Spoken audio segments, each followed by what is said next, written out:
Hello, hello! Oh. Hello, hello! Welcome, welcome. I guess I'll be on just chatting for now. Oh, I'm nervous. I always get nervous. But welcome to today's stream where we're going to be having another segment of our Talk Story to Me series. God, the words are not wording. Ah! I'm nervous. I don't know why I always get like this.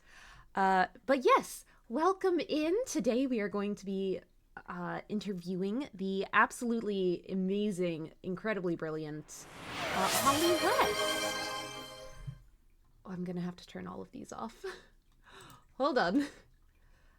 Uh,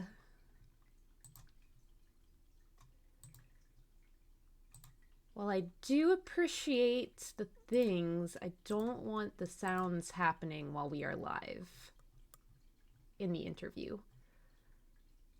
Okay. Okay. Also, I would do posture check, but worse, except I have a small, sweet squeakette on my lap. She was squeaking for attention, so I picked her up and I put her on my lap. Why are you guys saying A? Wow, please refrain from excessive redeems during the interview. The crow is easily distracted by shinies and loud noises. I mean, this is true. If an unexpected like noise or literally anything happens, I will be distracted. It's just the way of the world. Sadly. Uh why is everyone saying A in chat? What's happening? Is it because I went It's not very nice of you guys to make fun of me. But yeah, today we will be asking Miss Holly West all of our questions. So, being an editor is quite different from being an author. I would say it's basically like the other end of the publishing experience. So, today we will be hearing, instead of from authors, from the other side. So, I think that'll be a really cool, interesting perspective. So, I hope you guys have your questions ready. Just me saying A, it's not you. Oh, I see. And then everyone just jumped on that. Oh, sure, sure. Oh, Squeakette is being so cute. She's just purring on my lap. I'm surprised she's allowing this. She never allows being placed on the lap. This is not how she lives her ideal Princess Kitette life. All right. Sorry, I'm just getting some questions I wrote up, pulled up on my phone so that I can see them during the interview and I can actually ask them.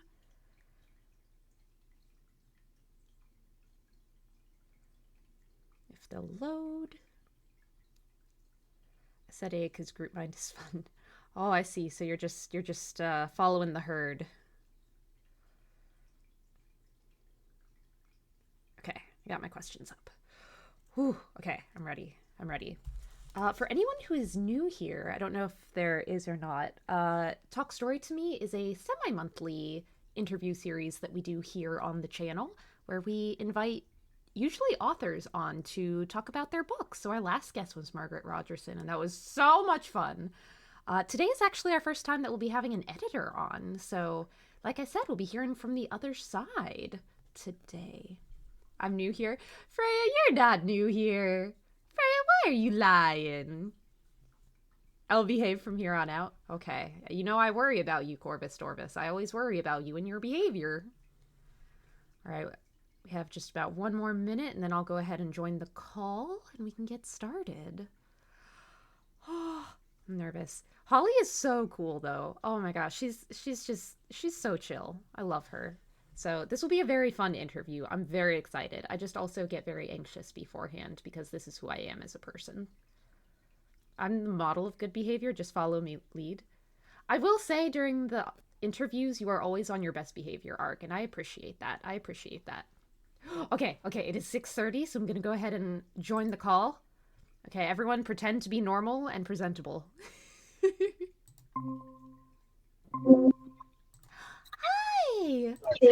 Oh, Oh my gosh, it's so good to see you. How have you been? I'm doing all right. It's been a year, but we're still alive and we're still here. So I there's that. I feel like that counts for a lot these days. Yes, it counts for a lot, I think. Yes. All right, well, would you like to give a short introduction of yourself for everyone?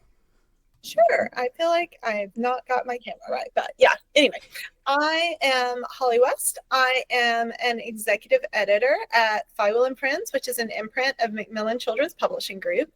And I have been in publishing for a long time and have worked on many books with many wonderful authors. These are my brag shelves. I have a lot of them. Oh, Um, wow. so I chose not to pull out one or two, but just be like, these are my books. I am very proud of them all. They are my babies.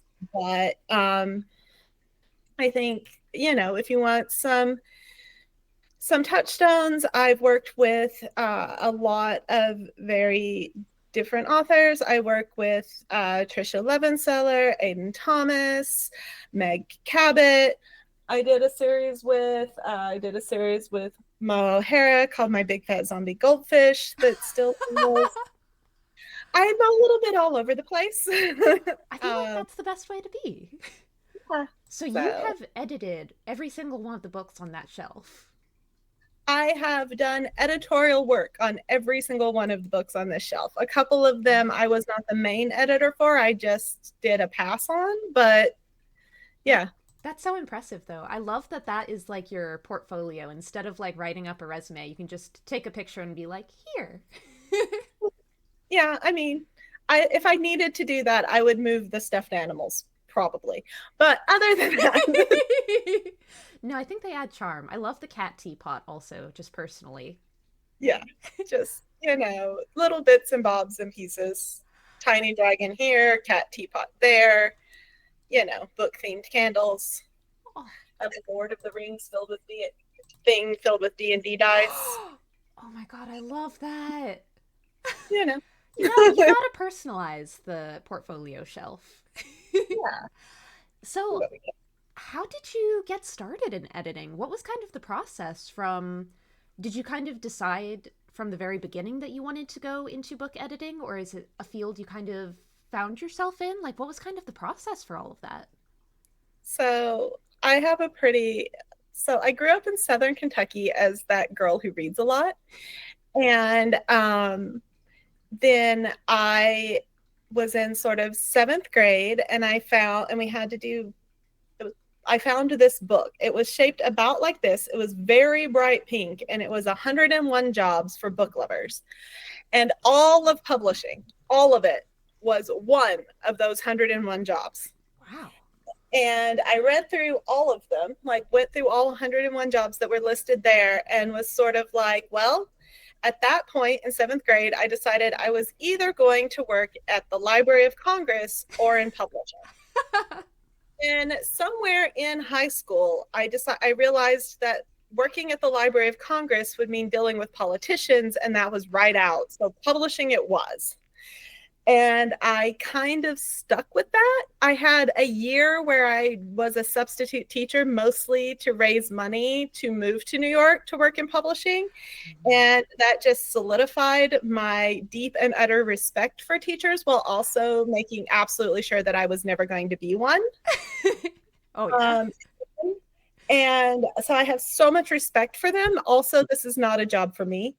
And so then publishing it was. And so I did the NYU Summer Publishing Institute because that meant that I had a place to live in New York while I job hunted.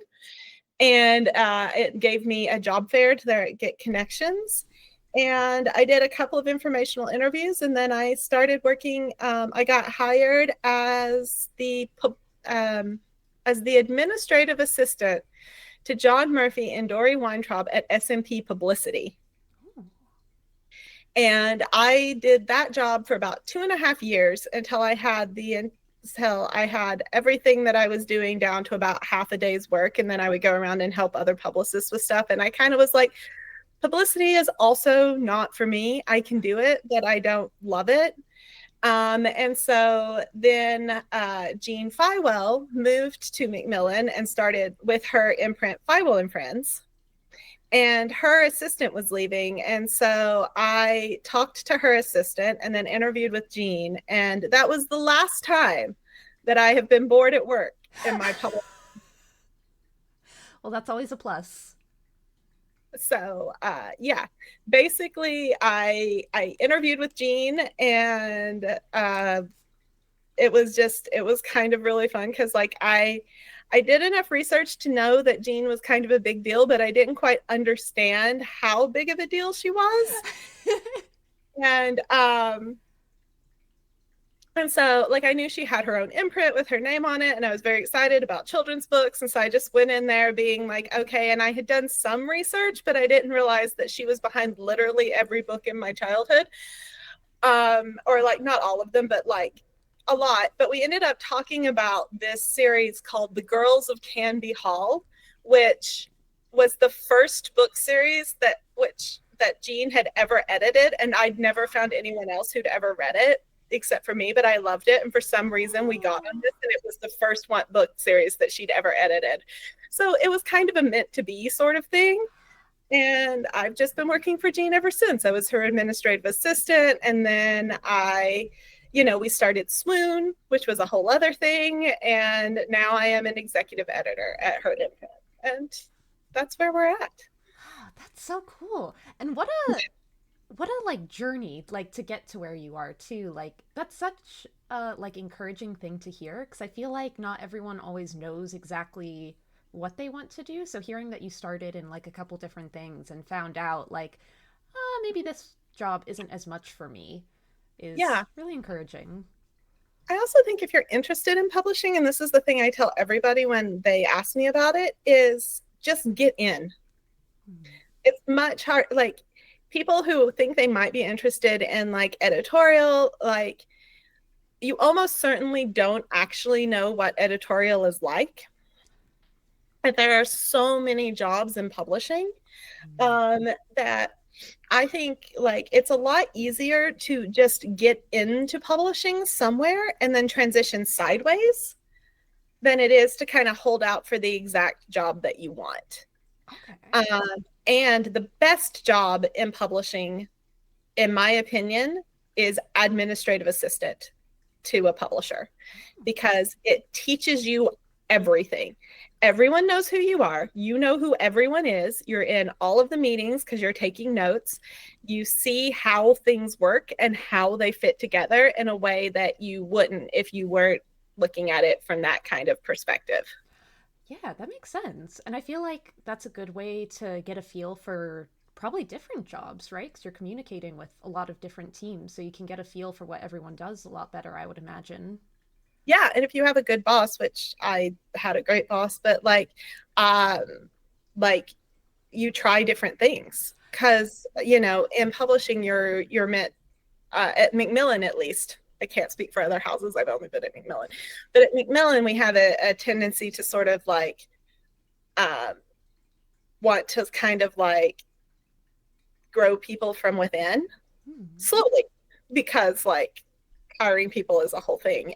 But, like we want people to grow from within. So like great bosses will sort of like take their admin assistant and be like, okay, so what are you interested in? What's your next step? And as you're learning, as you're coming in as an admin assistant, you can work with editors and learn if editing is really what you want. You can work with design. And like, I know that one of John Yeagan's old assistants became a really successful designer. Other people have gone on to work in marketing or publicity. And it's just, it's a really great way to see all the different parts and how they work together. Yeah, that makes absolute sense. I do have a question, and there's also a question in chat, but before I forget, so this was something that when I was looking at careers kind of put me off trying to get into publishing. You mentioned that you had to work to save to move to New York. Would you say that the publishing industry is still very much based in New York City, or since remote work has become more of a thing, do you think there are more kind of opportunities for people who want to get into publishing who don't necessarily want to live in New York? Again, I can only speak for Macmillan. I think other houses maybe have different rules.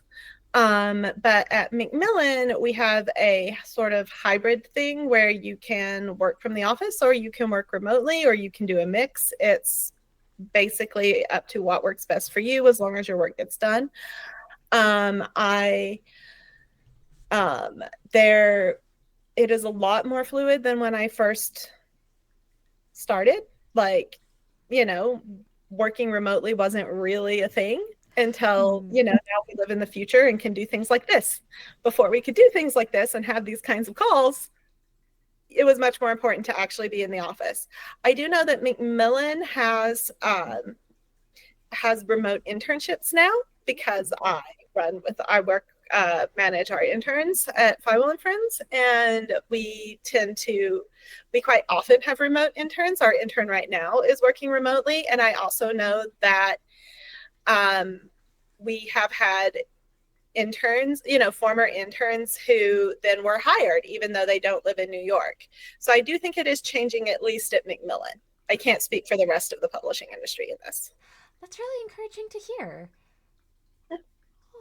Oh. So, our question in chat was, would you recommend any specific schooling or training to get into editing outside of actually doing the job itself? You know,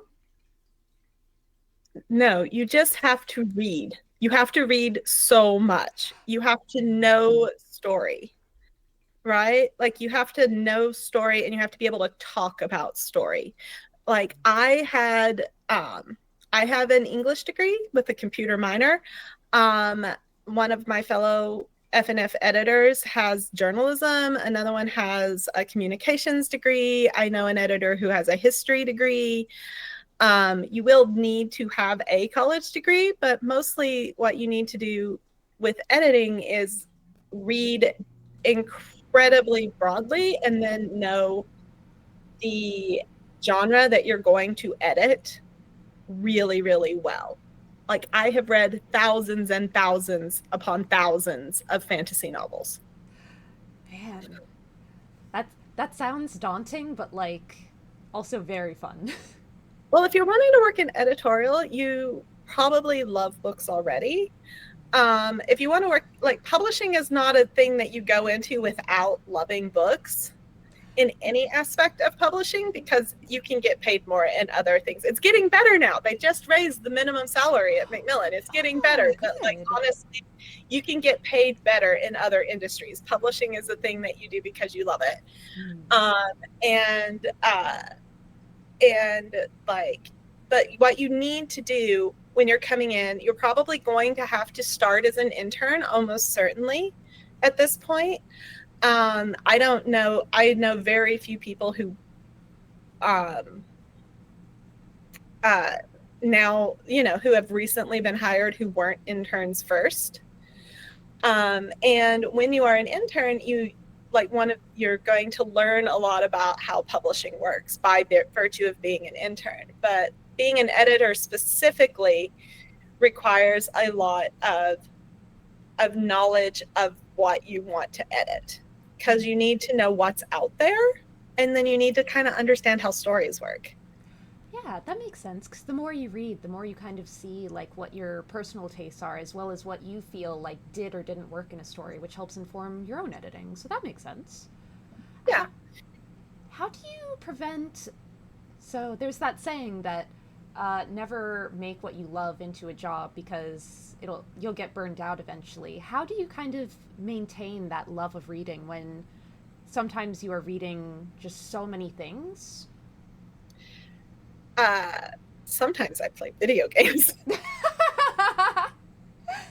No, like really, like if I start, I like sometimes if I feel like I am getting burnt out on reading, and it's really it's a tricky thing because like I read a lot, and then not only am I reading the books that I'm editing over and over and over again, but you need to like kind of know what other people are publishing. Hmm. So my to read like my to read shelf is a literal shelf. There are multiple shelves that are double stacked with things like sideways on them. I am very behind on the things that I want to read. But just like any other like, and so sometimes you do get into a reading slump, or like if you're like, or this is a problem I have sometimes, is I have so many things that I need to read for work that I feel a little bit guilty taking time to read for myself, and I Mm. have to get past that. And I normally can, but if I start feeling like that, or if I start feeling like I've just like gotten overwhelmed, what I do is I let myself play video games. And then, um, and sometimes it will be sometimes it will just be like, I need a break from like, I need sort of a break. And so I'll do something like Stardew Valley, which does have a story, but it's very chill and slow, and you can discover it on your own pace. Or, and it's not really, it's more like each character has a story that you can discover or not, and you can interact with it at whatever vibe. Or sometimes it will be like, okay, I want a new story, but I just don't have it in me to start another new series when I am doing all this, and then you play Baldur's Gate 3. Definitely not a time sink at all. No, I didn't say it wasn't a time sink. I just, and there are things in the middle. You can play Dave the Diver. That's like an anime. It's fine. Yeah. Sometimes you anime. It's just you find your story through other mediums sometimes, right? Like if you're like getting burnout on reading, maybe what you're doing is like, for me, because I do because my genre that I prefer is books that can be sold at Comic Con. This is why I Right? love your books. Right? They're books that I think that the thing that I do a lot of genres. I have picture books, I have nonfiction, I have middle grade, I have chapter books. These are out of order age wise. I know that, but I, it's fine. And then I have all of these YA novels because YA is sort of where my heart is, although I do love a good middle grade adventure. Um, but all of these books, almost all of them, you would feel fine. I would feel fine putting on a table at a con, right? Like I could hand sell them. Even like a lot of the picture books, like I could take Small Night and the Anxiety Monster to a con and be like, and I have taken it to a con and been like, hi, here's a story about a small knight whose parents want them to be a princess, and they're like, no, I am a knight, and it causes an anxiety monster. Oh, I love the sound of that. It's very cute. Here, I show you. Yes, show us, show us. It's right here. So like this is Small Knight. This is Oh, Tiny Bear, their friend Tiny Bear. This is the anxiety monster. oh, I love And that art. they go on a you know, Small Knight, when the anxiety monster shows up, Small Knight goes to their dad, the king, and their dad says, "Don't worry, you're safe in your tower. One day a brave knight will come to rescue you." And they're like, "But I am a brave knight." So they go on a quest to rescue themselves. Oh, I love that. I might have to look into getting myself a copy because that looks adorable. Yeah, I have a lot of fun with this one. This one was really great. But even though, like, normally when I think of like Comic Con books, you lean toward the YA or like sometimes like the middle grade adventures, like even like that also has that feel of a book that you could take to a con. And that tends to be my genre. But then because that's kind of like where I'm most comfortable with, when I go to cons, I pay attention to what else is at the con, right? And I'll Yeah. be like, what are people cosplaying as? Have I seen that show? Do I know what that is? What are the what video games should I be aware of? Like, what is in the zeitgeist? That sounds like such a cool and fun way of like seeing what is in not only your personal like genres that you like to work on and enjoy and kind of learn about more about the market, but also just informing like your own personal tastes. Like you talked about doing video games as a way to kind of take a step back when you're feeling burned out from reading. So great for both career and personal goals. Mhm. So, Yeah, I have like running lists of all kinds of media that I'm like, oh, I should know what this is. And then like when I go to a con, I do the same thing that everybody else at a con does, which is, hey, what new thing should I fall in love with? Tell me. oh, I love that. That's the best part of cons. Oh, Hmm. so, I was wondering if you could kind of give us. I think a lot of people don't quite know everything that an editor does because it's not just editing books. So, I was wondering if you could kind of tell us I can how. try Yeah, it. like what all do you do, and has it changed over the years, like from when you first began? Yes and no. I go to, well, the thing to understand is that there are multiple kinds of editors, and I do a lot of it.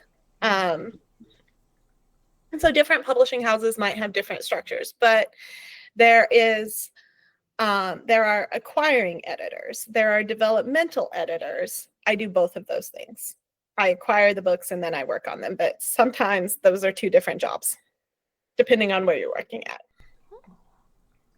So I acquire the books, I work on the books, I develop them, work with the authors directly to edit them. So an acquiring editor will get um, will get submissions sent to her, mostly from agents, but also by going to like different like writing conferences and things like that. But you get, you know, a bunch of things sent to you, and your job is to sort of read submissions and sort of evaluate them and decide what, you know, what things that you're gonna fall head over heels in love with, what things, and more important, and not more importantly, but equally as important, because publishing is a business and you have to make money, what things can you sell to other people?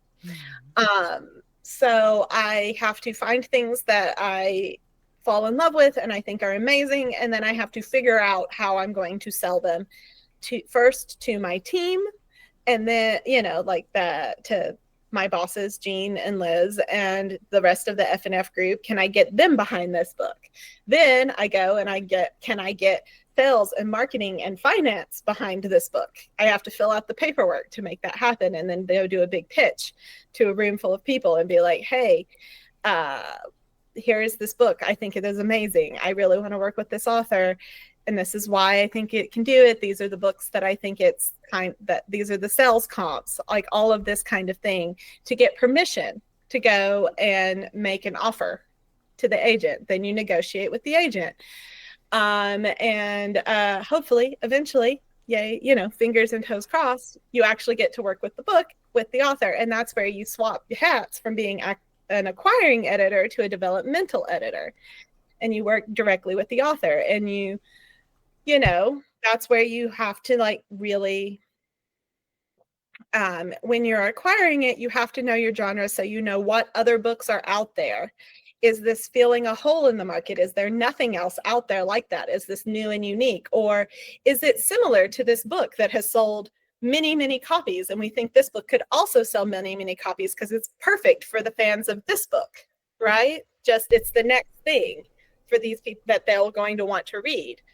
So that's why you have to know your genre when you're acquiring. When you're developing, you need to know your genre so you can like not do exactly the same thing as 7 other books that already exist. And you can make the book special and amazing and unique and really help it shine and be as great as possible. You know, you want it to, I work with the author, we pass it back and forth, we make it as shiny and as perfect as possible.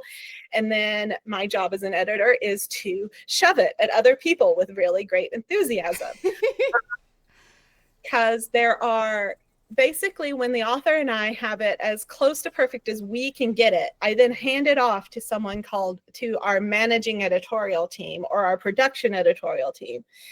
And they are in charge. This is not a thing that I am good at. This is a different job entirely, production editorial, who they are in charge of getting copy edits and proofreads and routing it to design and coming up with schedules and like all of this. But I'm still involved. I talk to design. I talk to design. I talk to the author. I help, you know, I talk to design so that design can come up with the covers. I look at the things. It's very much project management at that point, right? Like once you get the story right, then you have to take it and turn it into a book.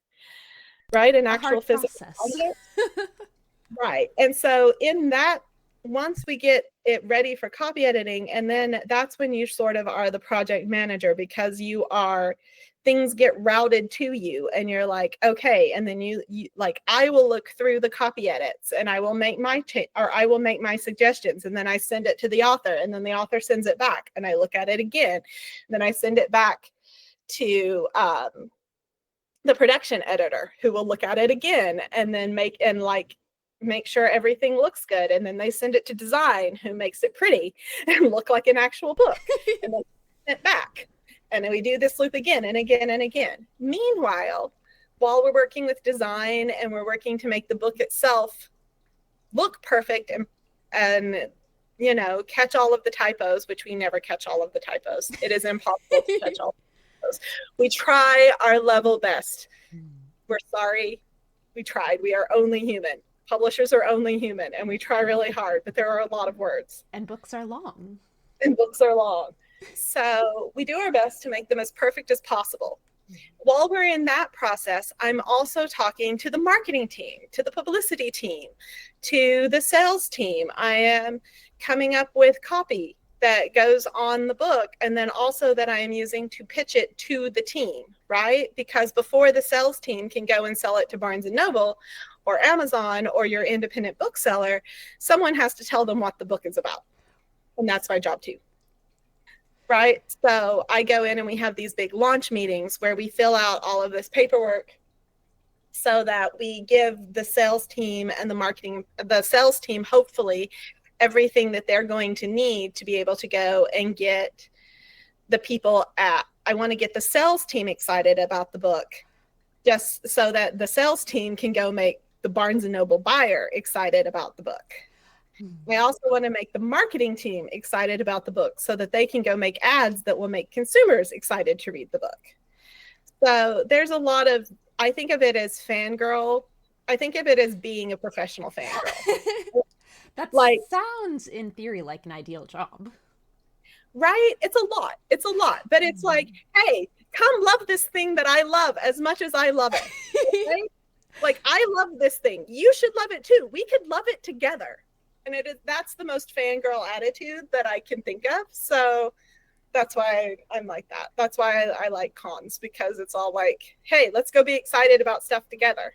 And that's kind of what I want everybody to feel about my books. I want them to have that sense of like fangirl ownership over the books, so that they go and like, we can get them out there to everybody else. And everyone can love it together. That is such a fun way of looking at it. Oh, so it's the process you just described sounds like a lot in many different ways. Are there certain skills that you think someone who wants to be an editor should kind of practice working on so that they can kind of fulfill each of those different roles well? Like, what would you say is maybe some of the most important skills to work on right now for that? Like I said before, you need to read, and especially you need to read widely, but especially in the genre that you want to work on, so that you can get a handle about that. You need to practice talking about story and talking about books. If you can wrap your brain around marketing speak, that would be helpful. But it's more talking about story, and talking about story in a way that is compelling, right? You also, it's also, and this is a really hard thing, it's sort of like you're gonna need to learn how to be able to speak in public. Like, I took an actual, like, once I decided that editorial was where I wanted to go, Jean actually paid for me to take a public speaking, or like Jean had Macmillan pay for or help pay for me to take a public speaking course, because I would either freeze up or babble. And I still babble, as you can hear, but at least I can babble to bullet points now, and I don't freeze up. Did I teaching might not always remember what I said. That's how I am. Anytime I give any kind of public speaking, or when I was teaching also, I would just black out for that entire period, and then it was fine. But afterwards, sometimes I just couldn't remember what I said. I just know that I said what I needed to. Yeah. I mean, I remember, well, I don't remember the one of the first big speeches I gave as like a keynote presenter at a conference, but I am sure that it was quite good because a New York Times bestselling author came up to me afterwards and asked me to re-explain some of it because he thought it was really interesting. So I feel like I Ooh. accomplished my goal, Yes. even if I don't actually remember a single word that I said during. I Pretty mean, sure that it worked. I would say so. I feel like if people are want to talk about it even more, I feel like you did a great job of being engaging and making the topic interesting. So I would say you did. So it was fine. I will say it was really funny because it was my first conference. It was as a keynote speaker, right? Like my first one as a um, coming in as the editor at this conference, and I had been very nervous about it. So I'd worked really hard putting together like a speech and like a whole presentation for this keynote that I was very excited about, and then the agent spoke before me and basically did exactly the same topic as I'd been planning to Oh. cover. So what I ended up doing was scrapping the entire speech that I had actually talked about, except for what I did was I like looked at my whole speech and I crossed out everything she talked about. And what I did was I started my presentation with about 10 minutes with like a few things that were different from an editorial perspective. And I just was like, going back to what she talked about yesterday, here are the things that are different from editorial. And then I just went into I have to fill this space mode, and I started talking about Dean Winchester from Supernatural and why he was the best character and all of whatever. And I got a whole like the 3 stages. I have like a whole presentation that I rebuilt from where I blanked out and started babbling. And I was just like, here's where we come. But it's basically, it talks about character in the 3 stages of fangirling or fandom. I can't find a properly gender neutral word for fangirling that has exactly the same connotations. If somebody has one, let me know. But it's basically what I ended up coming down to was taking like, there was a Tumblr meme that was like, oh, he's cute. Oh no, he's hot. Protect him, he's awkward. And I basically just took that and ran with it as I babbled for something like 45 minutes. And then I remember that it ended with, like, and then I ended by talking about Dean Winchester and why he was the best character.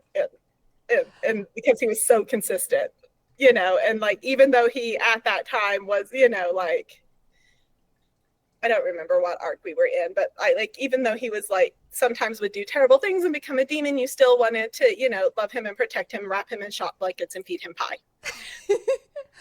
That sounds like such a stressful experience in general when you realize you have to just almost completely revamp your speech.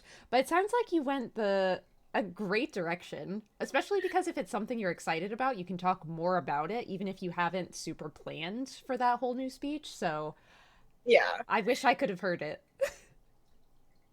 I mean, like, sometimes chat me about it and I will run you through the basics of it. Basically, it's just like, it ended up becoming about character creation and how to make readers fall in love with your characters as much as I fell in love with Dean Winchester. Or that's the goal. It's a very difficult goal, but you can get there.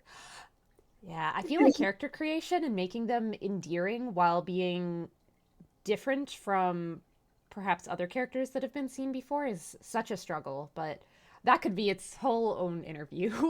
It could. It's a whole thing. Like I said, I babbled off the cuff for like, a presentation on it, and it seemed fine. Oh, someone in chat said, Dean is the best. Man took care of Sam as a big brother and was always willing to do whatever it took. Right? And that's why you love him, right? Like and also he's incredibly consistent. Like, as a character, he is incredibly consistent. They're in like the 300 episodes of Supernatural, there are like 6 moments where he acts out of character, and most of those are the producer's fault. Oh, that's really interesting. Yeah, because I feel like with a series that long, it's hard to make sure that like the character writing stays consistent while also feeling like the characters are like developing. Yeah, like every time you found out something new about Dean, you're just like, oh yeah, that makes sense. Uh-huh. Yeah, it was great. I was really impressed with it. And I like, but like I said, it's a big giant rant, and I probably they want to talk about actual, like hear about actual publishing and my feelings on this one character. So I'm gonna cut We'll have myself. you come back for another session just for that. So something that I remember really struggling with when I was trying to improve my own writing and learn how to look at stories critically is I didn't quite understand what editing and revision meant at the time. Like to me, that meant like maybe switching out a few words, adding a sentence here or there. That is more like copy editing, Yeah, perhaps I would say. How like yeah. how do you not suggest, do you have any advice for people who are struggling to kind of figure out how to make that next step, who don't maybe know how to go from like a copy editing sentence level of editing to bigger picture things? All right. I have All right, I'm going to approach it from a conceptual level first, and then I'll give you actionable advice. So when this is not my analogy. This was given to me by my brother, who when we were chatting. So like when my brother, who is very creative and does write and something, when he would want, like we would both, like imagine that your story is a house, right? And you are like, oh, there's a theme, and there's a theme on this wall that we need to shine a light onto. Dylan, as an author, his instinct was to set up elaborate mirrors to bounce the light from its current light source all the way down the hallway and through the house until it hits the theme, right? And do a lot of teeny tiny changes. When I come in to edit something, I'm like, you know what? We could just move this building and the light can shine through the window onto the wall and it'll be great because this is your world and you can move crap, right? Like it's a story. We can move this building. We don't need it. That building can go away. And then like Dylan was like, well, this building isn't in the way. We can't get natural light. We must thread it through like this. And that's also valid. That is a way to do things. But when you're in big picture, but it's a lot of work. It's a lot of like carefully maneuvering things, and it requires more from your reader. Whereas if you're in early draft edits, everything except the heart of your story should be considered flexible, right? Like, do you really need that building to be there? It's your world. Move the building. The building could be on the other side of the house, and then the sunlight can fall on the theme. So that's kind of the way to think about it, is to remember that when you're thinking about it, you've worked really hard to create this world, but it is your world. And you can do anything you want in your world as long as it doesn't break your own rules. So as long as you don't break a rule that you have established and contradict yourself, you can do whatever you want. That building doesn't have to be there. So conceptually, that's how I would think about it, right? Is that your world is fluid until it's published. The other thing, but practical ways of getting into that headspace is, once you finish writing something, put it in a drawer. Like set it down, I think for like 6 weeks, at least a month, if not 6 weeks. Like just don't even look at it. Go write something else. All right? Watch some TV shows, play Baldur's Gate 3, whatever you need to do. But reset your brain and get it out of that story for a second, for a little bit of time.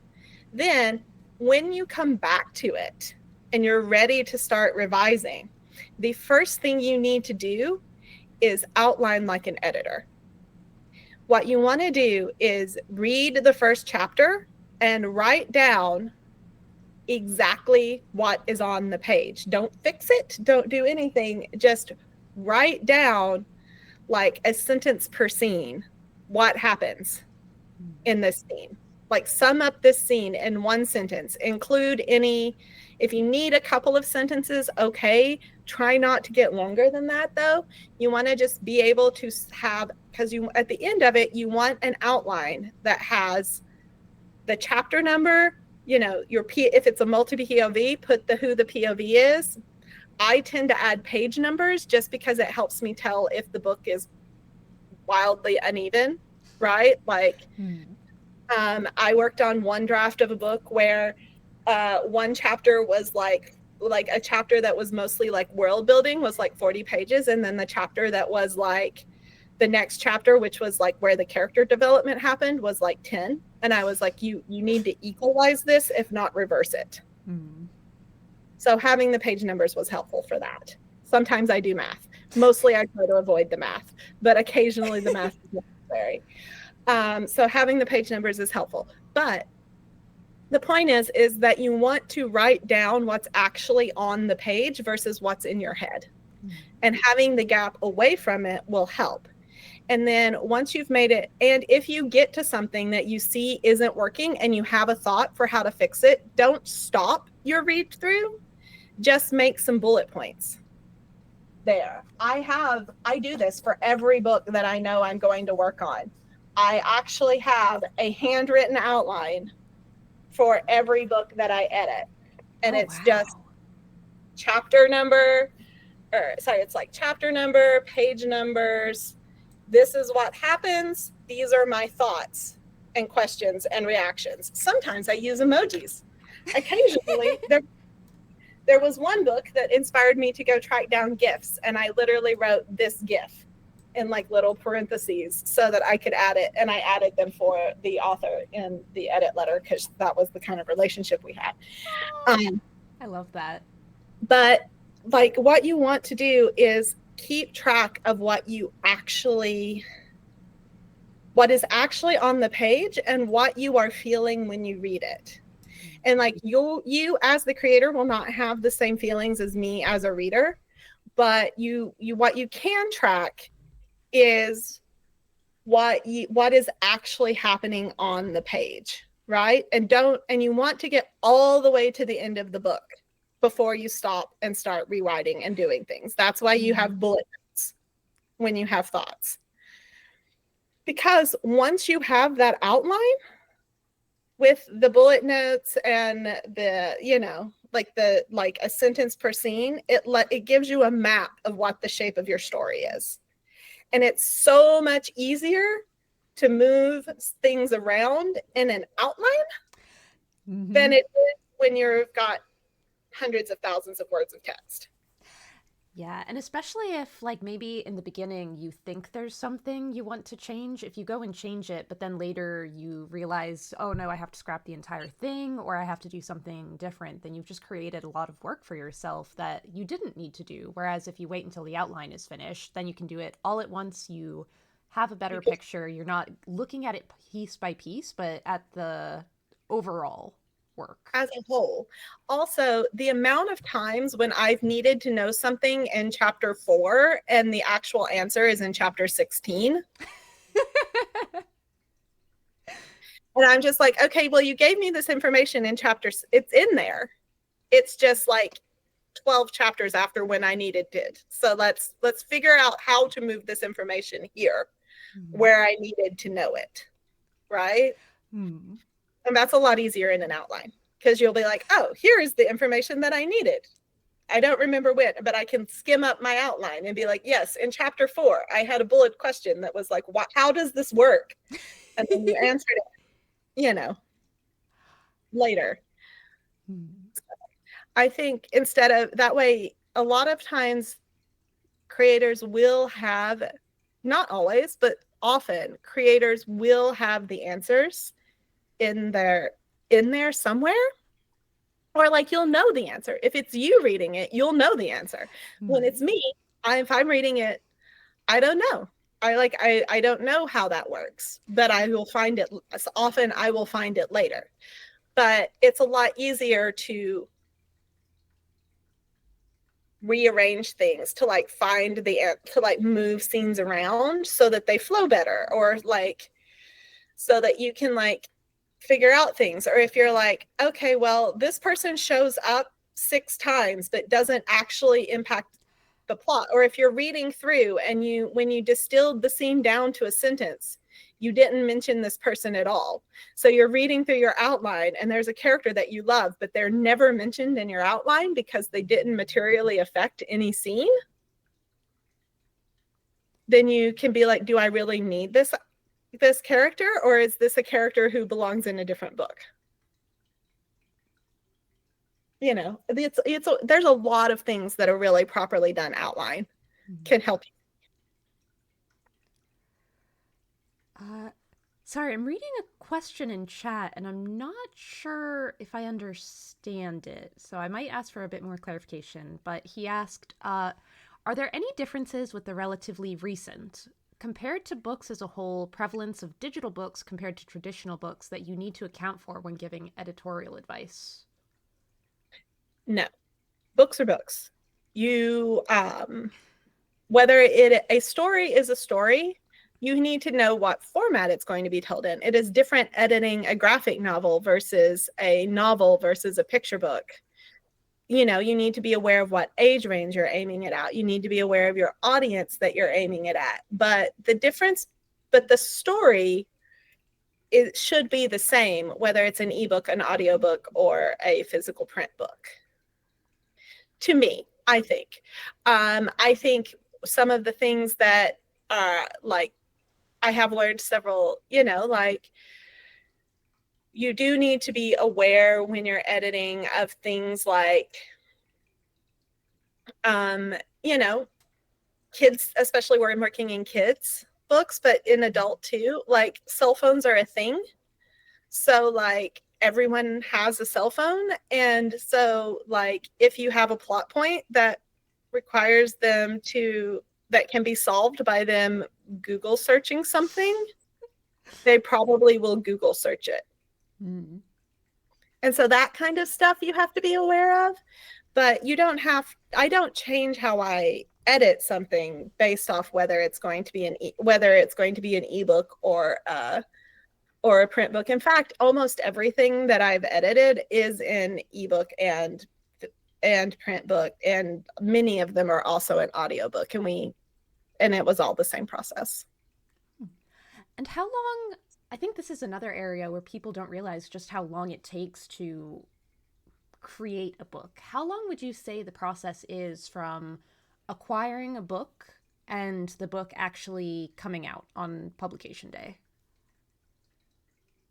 Oh, it's different for many different books, but like I have to get it into copy edit, or ideally they ask me to get it into copy editing a year before it goes before pub. I can squish that if we're running late and we need that, but not by much, and especially not if we want it to have like pretty effects. Mm-hmm. So yeah, any like a book that's from me turning it into copy editing. Before that, it depends on the speed of how fast the author writes, how many edits we need to have made. Like I would say 2 to 3 years is probably standard-ish, but it could be more.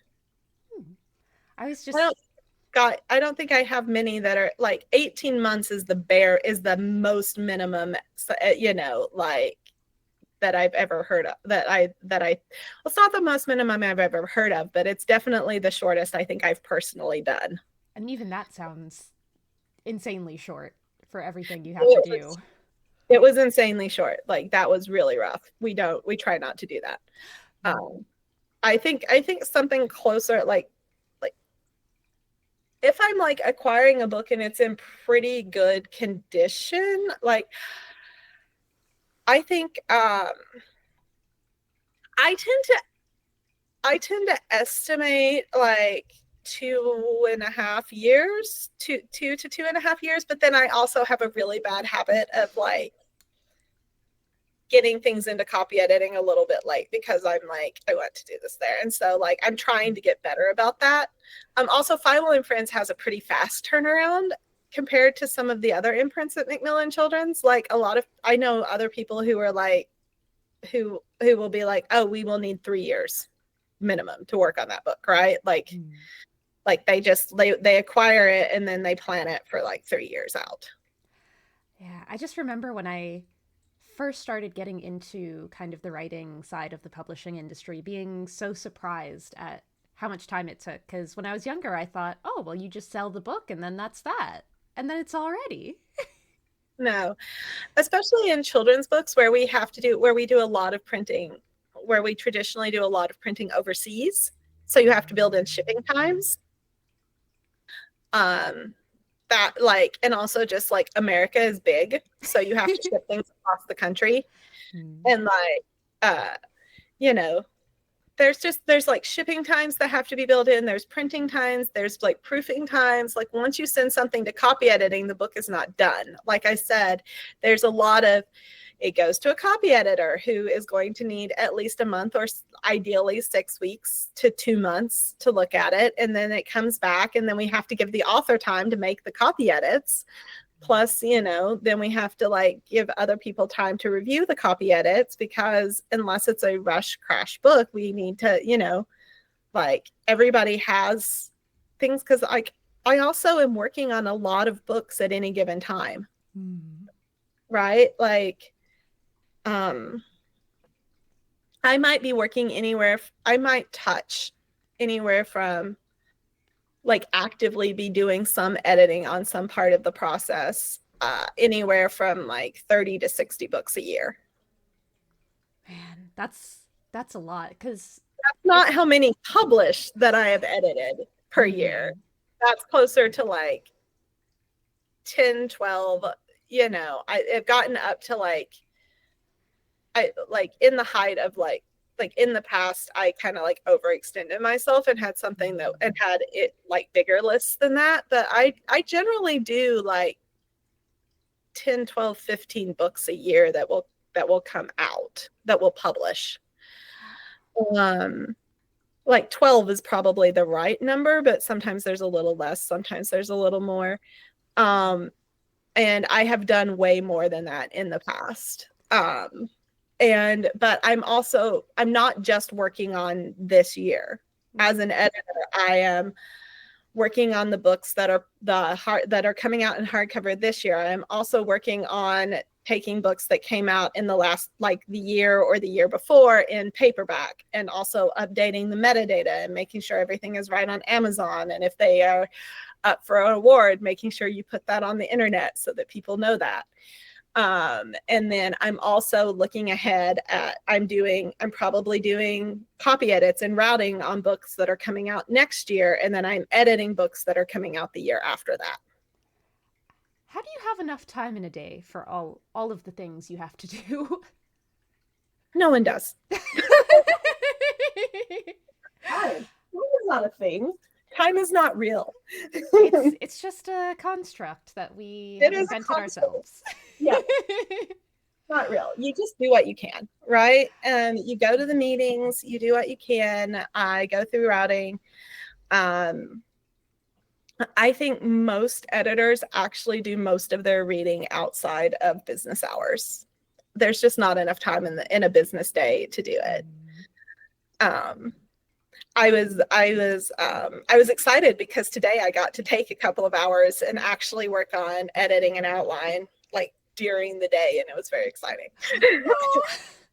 So you must not have very much of a clearly defined work-life balance. How do you kind of handle that so that you don't, I know we talked about burnout with reading, but how do you not get burnt out when it sounds like you're constantly working even off the clock on your books? I guess that I do.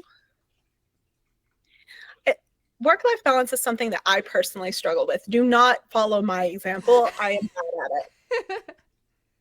I want that on record. I, Holly, am bad at work-life balance. Other people it is possible to be an editor and have a much better work-life balance than I personally have.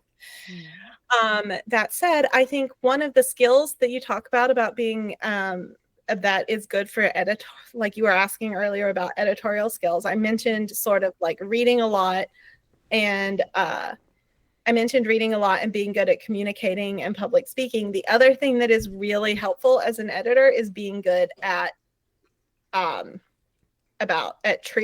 and time and organizing the time. Not so much time management, but more because like I know some editors who can sort of like plan when they're going to do things, and I stand in awe of them. My world is much more chaotic than that. I do things sort of like, I literally take my to-do list and I triage it by, how, like, do I have this much time in between meetings? Great. I will do something that takes me roughly this much time. If I'm in meetings, I do things. My email inbox is never at 0. It will never hit 0. I have accepted this. That I get so many emails, like I get so many emails per day. I skim through them. I read the ones that are important. I answer things from authors. If I miss one from an author, I apologize profusely or an agent, I apologize profusely when I find it. I kind of skim through things and I deal with them as I can.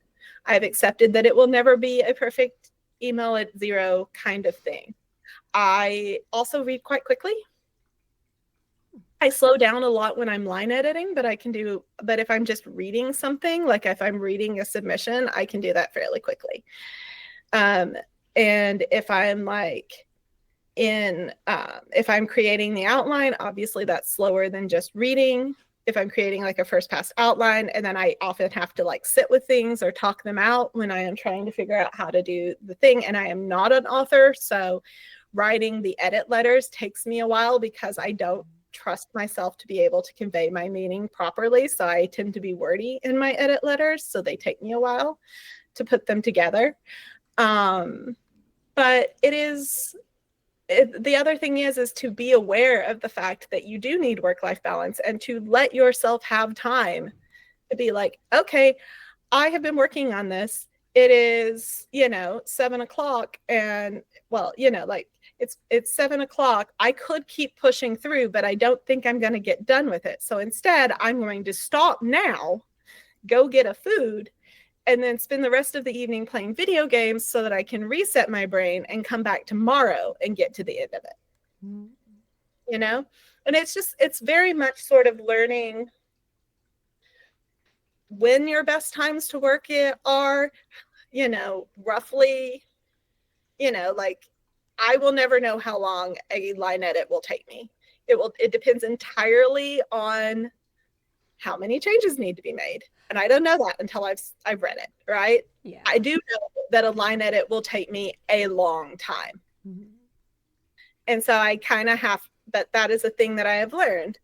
Whereas a first draft read will take me less time. Obviously dependent upon how many changes it is and how broken it is. But like just reading something and then making this outline will be probably better than a line edit. But if a book is 400 pages, if this book is 400 pages and this book is, 200 pages, the 200 page one is not going to take as long. So it's very much kind of like getting a sense roughly of how long something is going to take you doing this, and also remembering that I really love my job. Like I sound like I am complaining, but it's mostly me trying to like give you an idea of how it is. But like I get to read things and people share stories with me, and then I get to fall in love with them. And if I love something to an unreasonable extent, I get to obsess over it, and people pay me money for this. It definitely sounds like the sort of job you have to really be in love with for all of the things involved. You really have to be in love with it. I think publishing is one of those things where you might could do it without caring, and you might have a better work-life balance if you didn't care quite so much, but like you're not going to have as good of books, I don't think. You know? I could see Like, that. I think one of the things that makes storytelling and creative industries special, and one of the things that makes me love my job so much, is because I am allowed to love things, right? Like I am encouraged to find things to get really, really excited about, right? I am encouraged to be excited about my books. I do have to approach it with a sense of reason, which was a lesson that I had to learn, because it is a business, and like sometimes things don't work and no one knows why, and then we're just all like, but I don't understand.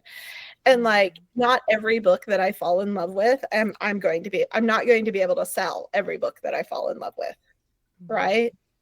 And that is a bit of a heartbreak. And sometimes you fall in love with things, and then and then they go to auction and you lose them, and then you're just sad for the rest of eternity about it. But it's fun. That was a slight overreaction, but that's kind of But I talk feel like about that just shows how much you care. that is kind of how people talk about things, right? Like um and it's because, but the other thing to remember is that, and the thing that I found really important is to, especially if you have perfectionist tendencies like I do, is that you have to give yourself grace, and you have to recognize that you're only human, and that you do have to do things like remember to eat, and reset your game, and take time away, and and it's okay to and to like go do other things, and make sure that you have that work-life balance so that you don't burn out and just fall over, because I do love my job, and it would be a shame if I burnt out. So I take care to try to not do that. But it's very fun, it's very frustrating, it's very chaotic. But that's kind of where I live, and I feel like if you were, and it's also kind of because I think my personal chaos is partially because of how I am, right? And because of I tend to work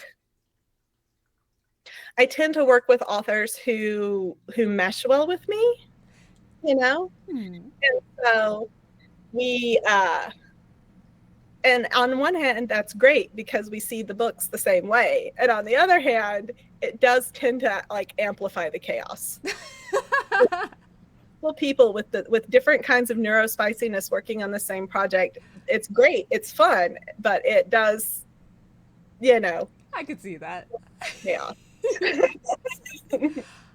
Someone in chat had a question, and then I think I'll ask if you have any advice for anyone who wants to get into the publishing industry that we haven't covered, and then start wrapping up. All right. But someone asked, do you ever turn down acquiring a book due to your current workload despite wanting it? I have passed along books to other editors that didn't need me.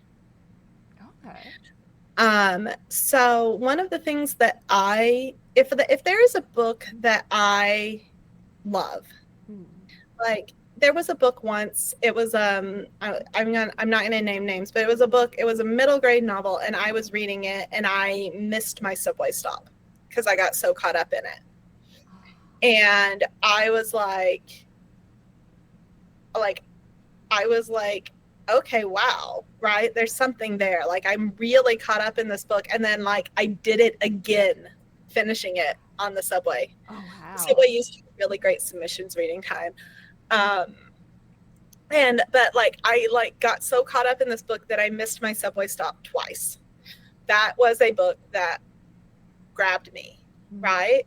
But it wasn't but I had a very full list. I was overextended right then. I didn't have bandwidth for it. And it wasn't broken. You know what I mean? Like I personally will fall in love with something that is very that, like, if there were, like, the characters are amazing, but there are some giant plot holes, but I know I can fix them because I can see it, right? So I will take something that is maybe not ready to be published, and I'll, like, sometimes I would acquire it and then work with the author, or sometimes I would do what's called a revise and resubmit, where I would call the author, talk to them very quickly for an hour, and then if they took really good notes and made most of the edits, then I would bring it to acquisitions. Right? Like, I would be like, I really like this. I think these characters are amazing. I can't publish it as is because these things. And then we would, if they were open to doing the revise and resubmit and they agreed with my vision, then I would read it again. And then if they had gotten like 80% of the way there, I'd be like, okay. And I would bring it to acquisitions. But the book that I was talking about, where I missed my subway stop twice, it was basically ready. It needed some line edits and some small tweaking, but it wasn't anything that needed a big picture edit, like the kind of thing that I'm very good at.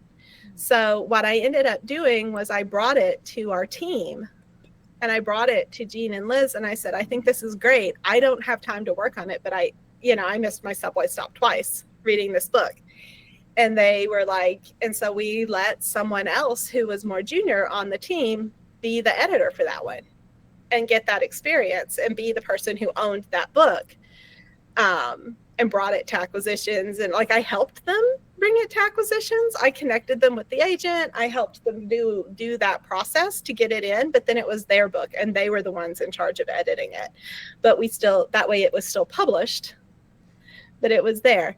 A lot of times also, if I am reading a book and it is, I'm reading a book, but I have like a lot of things, if it's going, if it has like another offer in on it and my stress level is like, and it's not something that I have a very particular vision for, sometimes I will just be like, I will let as long as I know it's going to be published elsewhere, I will be like, I trust that editor to do this correctly. But I don't do that very often because it is a business, and if I can see it and I can see how to sell it and I love it, then I want us to work on it. Mm-hmm. So then I would bring it to our team and be like, hey, does anyone else love this? But if it's something that I think is great, but I don't have a vision to sell it yet, sometimes I'll set and see if it comes to me, but sometimes I'm like, oh, great, someone else has a vision for it. I don't have that vision. Go forth, and then I will read the finished book when it's done. I mean, that sounds like a healthy way of going about it, though, so you don't overextend yourself. I still overextend myself. I have a lot of stuff. I'm just telling you honestly, I still overextend myself, but I try to be aware of it and to really at this point, many years in, I try to be a little bit like aware of my bandwidth, because I feel like the other thing is I don't want the books that I've already fallen in love with and acquired to suffer because I don't have time to work on them properly. So that's the other thing that I tell myself. But if there's a book that I really fall in love with and I think is going to be amazing, I will try my best to make it work, because that's the joy of publishing. Well, I know we already talked a lot about kind of advice into editing, but whenever I wrap up these episodes, I always ask our authors we have on what their one piece of advice would be for writers. So what would be your one piece of advice to writers or anyone aspiring to getting into publishing that we haven't already talked about? My one piece of advice to writers is finish it. I can't fix it if it's not finished. Yeah. You can't fix it if it's not finished. Like, you think you can, but you're gonna end up having to revise it again anyway. Just finish it first. That's my piece of advice to writers, is finish it first. Then you can fix it. preferably like 6 weeks after you finish it. Like give yourself time. Um, so that you can come back to it fresh. That's my advice for writers. My piece of advice to people wanting to come into publishing is, as I said, I think I said it before, but be open, because until you have worked in publishing, you're not going to understand how publishing works. And I will tell you honestly, I have been in publishing for well over 15 years at this point, and I still learn things about how publishing works. All right? Like it's very, very, very chaotic. And it's, you're not going to really understand what a role entails until you're in publishing, right? Mm. So I think the biggest thing is when you're going in is be open to things, right? Especially things like an admin assistant job, which I still hold solidly is the best way to learn about publishing, is to come in as sort of the admin to a publisher or other executives, so then that you can get that sort of big picture view of how everything fits together.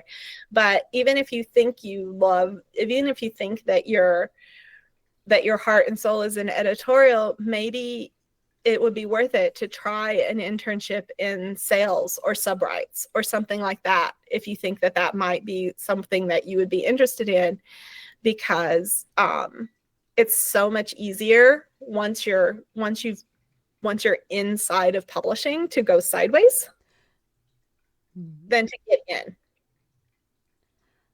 That makes sense.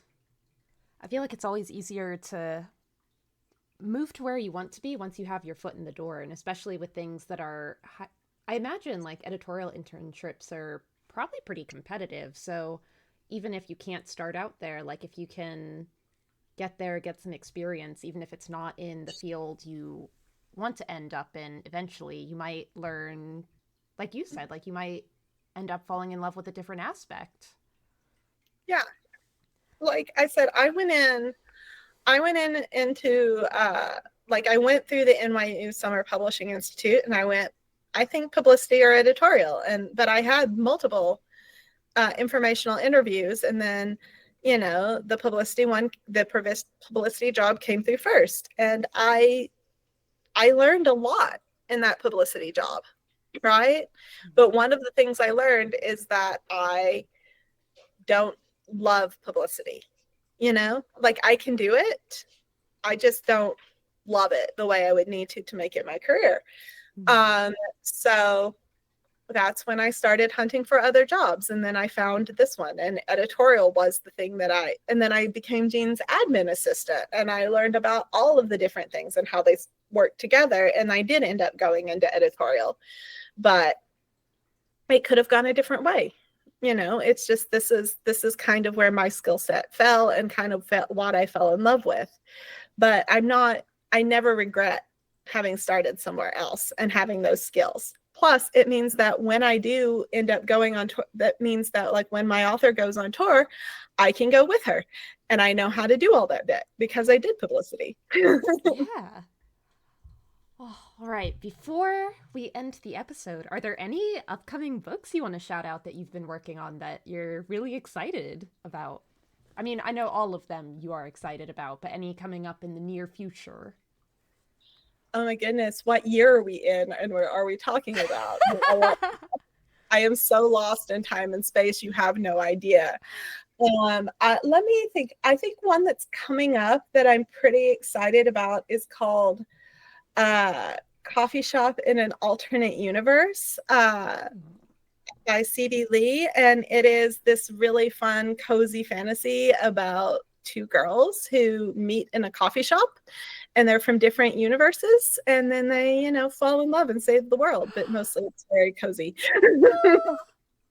So that one's fun, and the trade paperback of this one is going to have these really pretty pink stained edges, so I'm really excited about that too. Oh, I love that.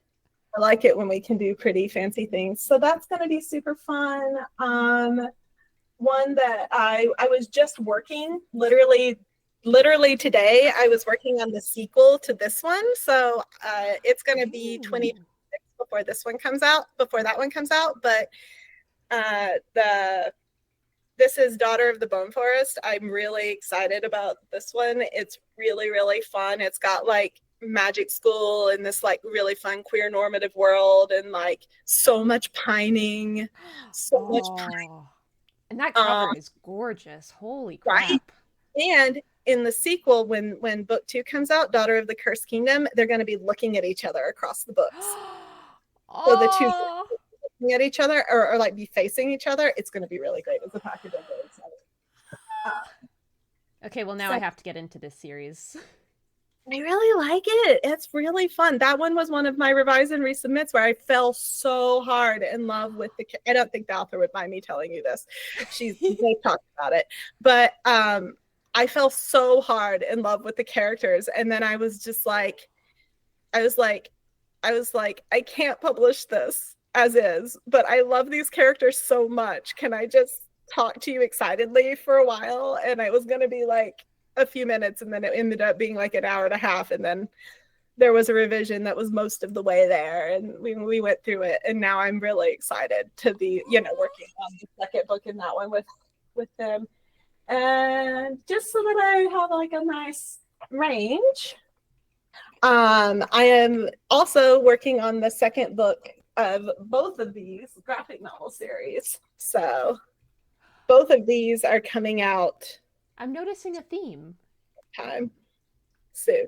It's, I actually we have 3 cats in this apartment, but for some reason the graphic novels that came in were both dogs. And so, this one is about Frankie who saves a dog from a bully and then gets offered the chance to become the dog knight and join forces with the Pantheon, this council of dog superheroes to save the world from chaos gremlins. And this is the first book in a trilogy. We're really excited about that. We just started work on book 3. Book 2 is coming out like 2026. And this is D and Doggos. They are doggos who play D&D. See, this is why I love you as an editor because everything you touch, I'm just immediately like, I want to read that. I don't care that it's middle grade. That sounds amazing. It's fun. Like I loved D and Doggos. It was a web comic that I found during the pandemic when we were all like very, kind of there, and like reading this pandemic brought me joy. Or Yeah. reading this comic through the pandemic brought me joy. And so when I saw that Scout was pitching a graphic novel version of it, I was like, Scout, come work with me, please. And then I was like, I bought it, and then I did my normal chaotic thing of being like, I love everything about this except we're going to have to start over from scratch. Oh my gosh, how much fun though to be reading something online and then have the opportunity to like publish it and help with the editing of it. That sounds so amazing. It was really, really, really fun. We found that, and I just was like, I was like, I love this. But when we started the graphic novel, we decided to sort of like, instead of publishing the adventure that was already online, we decided to sort of like, because we wanted it aimed at middle grade readers, who we decided to sort of start at level 1 and have them go through so that they could like learn how to play the role-playing game. It's not named as D&D. It is a role-playing game like D&D. But we actually made the role-playing game as Oh it's on wow. site. So you can get a role-playing, like a beginner's easy to learn how to do a tabletop RPG, easy to learn with the characters already there. Like if you've never played a TTRPG, we have a very simple beginner one with these doggos on Scout's website and on the Macmillan website that we made to I go with love it. that so But, much. You got to get them started young. right. Well, I mean, like, I love it. I think it's great. I think it's having just such a boom. And then there's been whole like studies done about how helpful it is for kids. And I'm just like, we should show them how it is, and what better way than with doggos. Oh, I just love everything about that. Oh, and book 2 has a cat. His name is Toast, and he does feral magic that goes wrong in spectacular ways. I love him so much. He sounds like my cats if they were involved. Well, one of them would hide the entire campaign. The other would be just Chaos Gremlin. Yeah, Toast is on the Chaos Gremlin step side of things, yes, as is proper for cat. Oh, well, thank you so much for joining us today, especially taking time out of your incredibly busy schedule. I really appreciate it, and I know everyone in chat does too. So thank you so much. Of course, it was super fun. I'm glad we got to chat. Me too. We'll have to actually catch up offline at some time. I'd love to hear how you've been doing. Yeah, absolutely. Yeah, well, thank you so much, and I hope you have a great rest of your night. Yeah, thanks. Talk to you later. Talk to you later. Bye. Bye. Oh my god, I love her so much. Ah! She's so cool. She's so cool. She is so cool. Ah! God, I love her. I love her. I can't express that enough.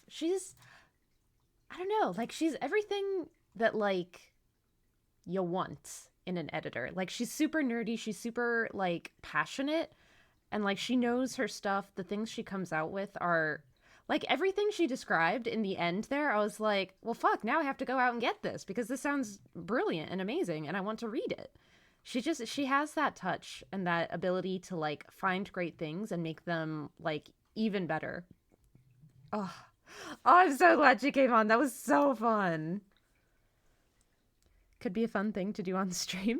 Maybe we'll have to look into DN Doggo's TTRPG. Maybe we'll have to do a stream on that. I think that could be very fun. Oh, that was amazing. I know. I'm so glad you guys enjoyed it too. So much fun. All right, let me do the official podcast episode wrap up because I do literally forget to do that every single time. Thank you so much for listening. I hope you enjoyed this episode of Talk Story to Me.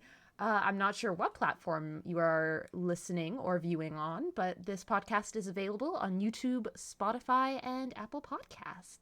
So thank you for listening. This is a series we do semi-monthly. However, it is dependent upon if and when I can get authors to come in, so we are a bit inconsistent with our schedule, but I try to do it about once a month or two. So yeah, please look forward to our next episode, and I hope you're doing well and taking care of yourself. All right, see you next time. Bye!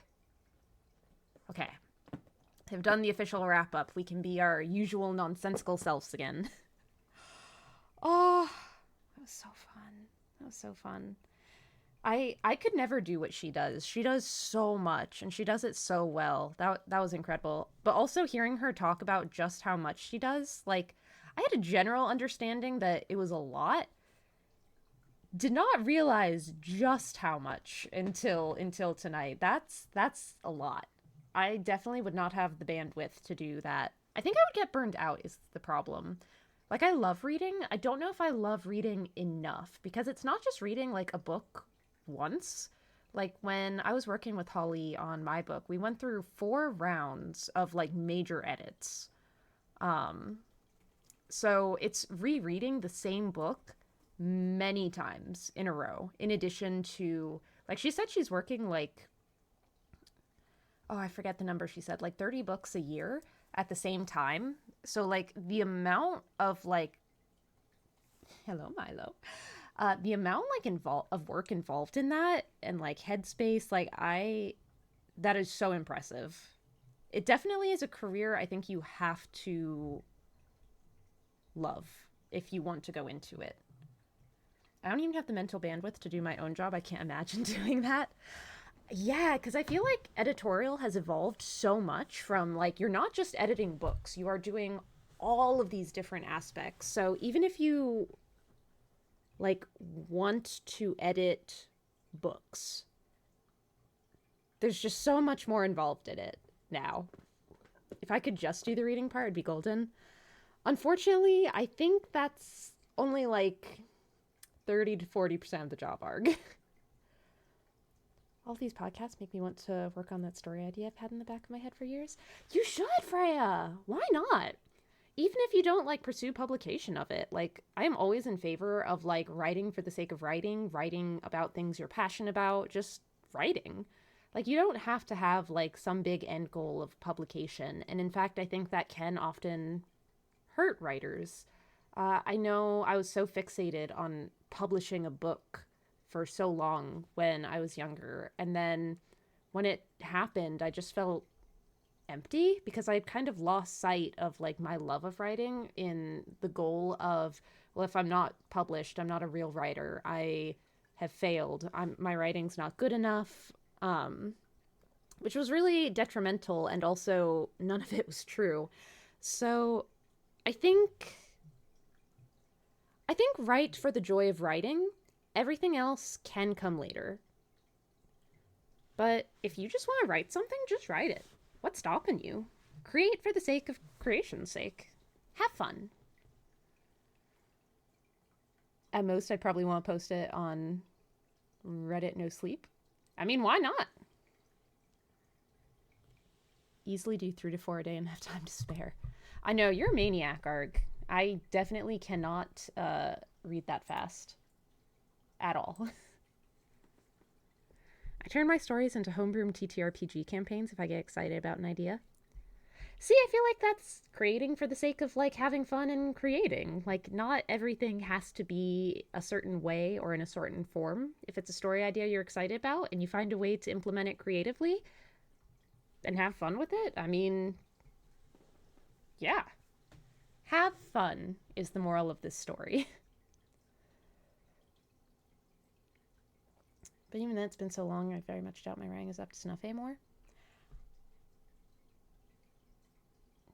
I don't know. I'm a bit biased because I would say if it's been a while, then just write. I also think the only way to get better at writing is to keep writing.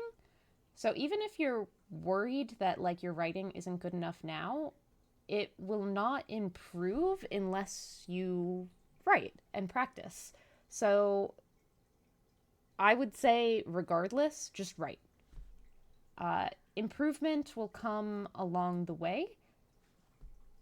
But if you don't, kind of like how we were talking about earlier with Holly, if you don't have anything to fix, then it cannot be fixed. Just finish it. That was another hard lesson to learn. But sometimes, even if you think it's bad, you just have to finish it, put it on the page, because you are your own worst critic, so you're not actually going to know if it's bad or not. You're just always going to think it is anyway. So write, get the practice in, get your ideas out, have fun. I also don't need to make the main characters this way. I offload that onto the players. I just get to make the cool setting. Yeah. I mean, I think it's implementing creativity in the way that is the most fun for you. Whatever form that may take. Just have fun. But I do think I will probably end stream because it's already 8. And I do have some things I want to get done tonight. So I think we will go ahead and end stream here. I will be back for next stream tomorrow, and we will be continuing some Monster Hunter Wilds. Good night, Crow. Good night, Freya! Oh, thank you guys so much for coming. I hope you had fun. Monster Hunter. I know, I did debate about, like, playing some, but I think I need just, like, a couple of hours to catch up on some stuff tonight, unfortunately, sadly. But we will resume tomorrow. I will see you all then. But let us see who's online to raid. Oh, a lot of people are on. Oh, Panda's on! Oh, we're never streaming at the same time. Okay, I'm gonna send you guys on over to Panda. Be nice. Have fun. Tell her hello. Hello. And I will see you guys back here tomorrow. Probably 6 p.m. EST. Back to our normal time now that I'm teleworking again. But yeah, we will be back. We will play some more Monster Hunter. And we're going to have a good time. All right, everyone. Have a good night and have a great rest of your week. I'll see you next time.